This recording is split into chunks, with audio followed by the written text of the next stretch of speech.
Space-time, a theory that changed the way we look at the time now. It was a combination of the upgraded laws of physics and geometry. Today, in this video, we will uncover the mystery behind Einstein's space-time, how it emerged, and how it changed the view of cosmology in today's world. Earlier, space and time were considered different and had nothing to do with each other. We believed that time simply ticked without interruption. No one knows the beginning, but yet it was moving constantly forward. After centuries of hard work making different assumptions and exploring different theories, physicists learn that space and time are interconnected and form a system. At the end of the 19th century, physics seemed to be in crisis. Undoubtedly, during this time we already discovered great theories. Either it is the Newtonian theories of mechanics or Maxwell's theories of electromagnetism. But they contradicted each other. Light, being an electromagnetic phenomenon, did not obey the laws of mechanics as applied to the matter. Many experiments were conducted by physicists at the end of the 19th century, which concluded that light traveled at the same velocity, irrespective of the speed of its source. During that period, many old physicists contradicted it. In 1892, George F. Fitzgerald and Hendrik A. Lorentz tried to reconcile this theory. They assumed that the detector apparatus was changing its size and shape depending on its motion. Further, in 1898, J. Henry Poincare proposed that intervals of time and length of the light are observer-dependent. Later, in 1904, he speculated that the speed of light cannot be reached and that it was unsurpassable.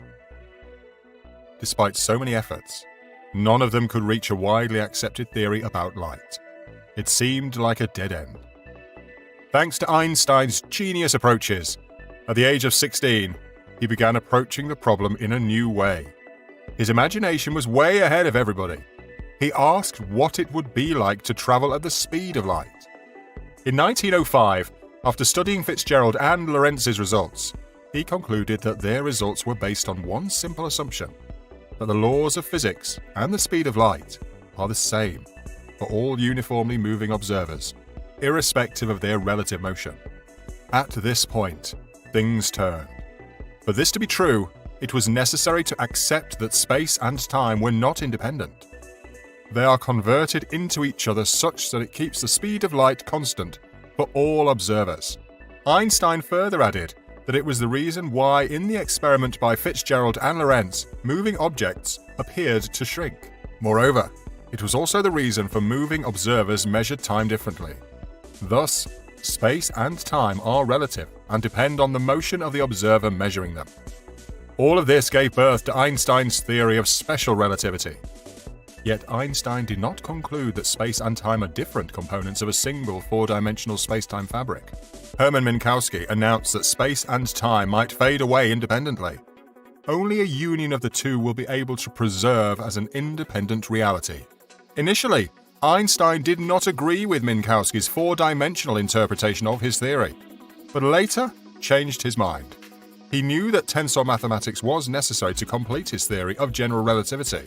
In 1907, while Einstein was sitting in his chair at the patent office in Bern, he wondered to drop a ball while falling off with it by the side of a building. He realized that a person accelerating downwards along with the ball will not detect the effects of gravity on it. Gravitation is equivalent to acceleration according to the principle of equivalence. Gravitational force is the same on each object, irrespective of its matter. It affects all objects in the same way. From this fact, Einstein concluded that gravity does not depend on the properties of matter, and gravity develops from some property of spacetime. Eventually, Einstein identified the properties of spacetime that were responsible for gravity as its curvature. This was the formation of Einstein's new universe. In Einstein's universe, space and time are no longer flat. He stated that they could be pushed or pulled, stretched, and even warped by the matter. According to his theory, gravity was the strongest where space-time was most curved. He even concluded that gravity vanishes at places where the space-time is flat. This was an important part of the theory of general relativity. Under this theory, Einstein stated that matter and space-time depend on each other. Matter instructs space-time on how to curve, and curved space-time defines the movement of the matter. To understand this in layman's terms, let us take the example of objects on a trampoline. When we place a bowling ball in the center of the trampoline, representing it as the sun and the trampoline's surface as space-time. Now, when we place a marble on the trampoline, it moves around the bowling ball just like the orbital movements of planets, and at the end, the marble rolls towards the bowling ball. It is not because the force generated from the big bowling ball attracts the marble, but because of the curved surface formed by the presence of the larger mass. Similarly, Einstein's theory came to the observation that gravitation is not a force that propagates through space-time. Rather, it is as a result of the whole process and a part of the space-time itself. This contradicts the Newtonian laws of gravity. According to Newton's law of gravity, bodies move in straight lines unless an outer force is applied. But as we saw in the trampoline experiment, that each object's orbit and curve differ based on the weight of the object. But according to the Newtonian theory, we cannot see any attractive force reaching out through space-time to pull the planets. This is because the planetary trajectories are nearly straight in space-time and not in space. Let us understand this in a bit more detail. For example, the world line of the Earth resembles a stretched-out spiral. The width of this in space is just 1 astronomical unit, but the whole length of it can be measured in terms of light years. Moreover, we can see that another reason to appreciate the presence of time in space-time is by applying the equivalence principle. A gravitational field that we experience on the Earth's surface is equivalent. Therefore, the Earth's surface might accelerate, resulting in the Earth growing larger. But that's not what we observe. Yet this did not solve Einstein's equation. According to him, the reason was that we were measuring all the things on the Earth's surface and lapsed about the acceleration in spatial terms. Speeds on Earth are small compared to the speed of light. The gravitational field is weak, and so all of our weight arises due to the warping of time and not space. This means that gravity on Earth is equivalent to Earth's acceleration. This is the reason clocks on the Earth run slower than the clocks in outer space. In simple terms, a person traveling in a superfast rocket observes time moving slower and sees the lengths of objects short compared to a person traveling at a very slow speed. This simply tells us that space and time are relative and depend on the observer's speed. This is where the general relativity theory comes in. It is a combination of two things. One is the equivalence principle and the principle of general covariance. Based on these calculations, Einstein concluded that the law of gravitation is the same for all observers, including the accelerating ones. This was the reason Einstein named his new theory general relativity.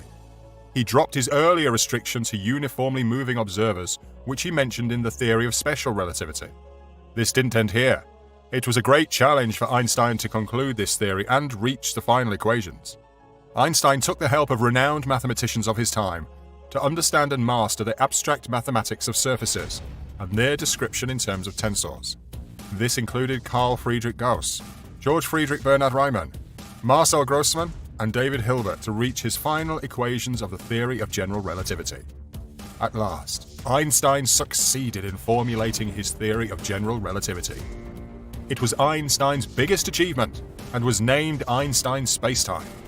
No other theory was of such comparable significance.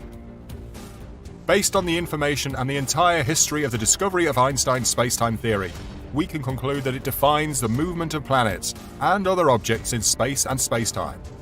The time is curved on the surface of the Earth and straight in space due to a lack of gravity.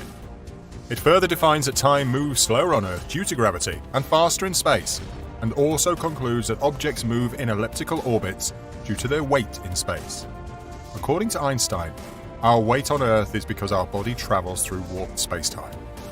At the end of 1915, Einstein was worn out completing his research. He described his struggle of years searching in the dark for truth. He could feel but could not express it. He also said that his confidence went through many alterations, but could not defeat his intense desire. Therefore, the space-time theory and the theory of general relativity introduced by Einstein serve as the base of many calculations in the study of relativity, as well as quantum field. Einstein's predictions were confirmed by NASA in 2011. During a mission called Gravity Probe B, they tried to measure the shape of the space-time vortex around the Earth. They concluded that the observations were close to Einstein's predictions of the curvature in the space-time vortex. Even today, these complex equations used for calculations are tricky for physicists to work with. According to Paul Sutter, the theory of general relativity is extremely complex. When physicists try to find a solution to the equations, something new is discovered, and the solution is named after them, making them semi-legendary in cosmology. Researchers in the European Space Agency proposed that their Grail Quest mission would fly around our planet to make ultra-accurate measurements of distant gamma ray that burst in space. This might reveal more information about the nature of space-time. No doubt this remains unconfirmed, but there is no such other thoroughly acceptable theory than the theory of Einstein's space-time. Till then, let us wait for the Grail Quest mission, which is expected to be launched in the near future, to give us some more information about space-time. If you enjoyed this video, don't forget to like and share it with fellow space fanatics. Hit the subscribe button for your weekly dose of informative fun, and ring the bell icon to never miss a video from us.